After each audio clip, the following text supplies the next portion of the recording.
গতকালই শিলিগুড়ির একটি মিষ্টির দোকানে মাংস পাওয়া নিয়ে ব্যাপক বিতর্ক উত্তেজনা তৈরি হয়, আর সেই দোকান সিল করার দাবি এবার বিজেপির।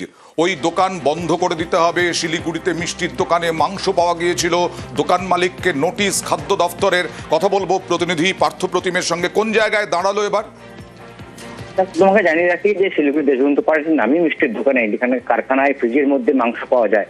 খাদ্য দপ্তর এবং পৌরসভার যৌথ অভিযানে কিন্তু এই ছবির সামনে আসে। স্বাভাবিকভাবে এই নিয়ে কিন্তু শহর জুড়ে একটা বিতর্ক তৈরি হয়েছে এবং আজ শিলিগুড়ি পৌরসভা বিরোধী দলনেতা বিজেপি অমিত দাবি করেছেন যে পুরসভা এই অভিযান চালাচ্ছে মাঝে মধ্যে, কিন্তু এই নোটিশ ধরিয়ে কিন্তু ছাড় দিয়ে দেওয়া হচ্ছে। কিন্তু নোটিশ নয়, অবিলম্বে এই ধরনের ব্যবসা যারা করছে, যে মিষ্টির দোকানের থেকে মিষ্টি কিনে মানুষ পুজো দেয়, এই দোকানের বিরুদ্ধে কিন্তু কড়া ব্যবস্থা নিতে হবে, দোকান সিল করে দিতে হবে, এই দাবি কিন্তু তিনি জানিয়েছে।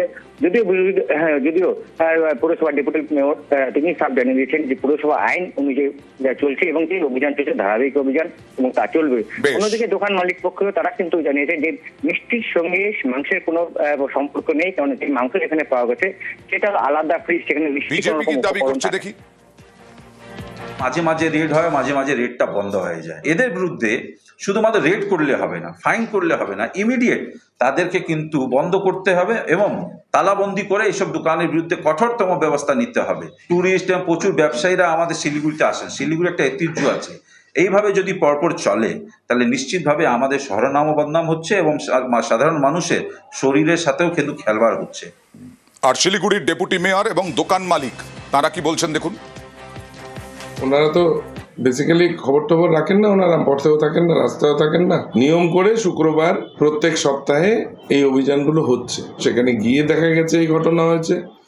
অস্বাস্থ্যকর পরিবেশে খাবার রাখা হচ্ছে, রান্নাঘর অপরিচ্ছন্ন বলা হয়েছে, নোটিশ করা হয়েছে। অস্বাস্থ্যকর হলে সেটা সকলের জন্যই ক্ষতিকারক। তো আমাদের সবাইকে সচেতন করা এবং যাতে এই ধরনের ঘটনার পুনরাবৃত্তি না হয়, খারাপ ব্যবস্থা দেখা গেছে সেখানে ব্যবস্থা নেওয়া হয়েছে। লিস্টটাতে কিছু পয়েন্ট লেখা আছে, যেমন flooring of the shop is not satisfactory, immediately কাজ করব। নোংরা ছিল, এটা আমাদের ভুল, আমরা স্বীকার করে নিচ্ছি। এটার উপরে আমরা যত সম্ভব খুব তাড়াতাড়ি কাজ করব।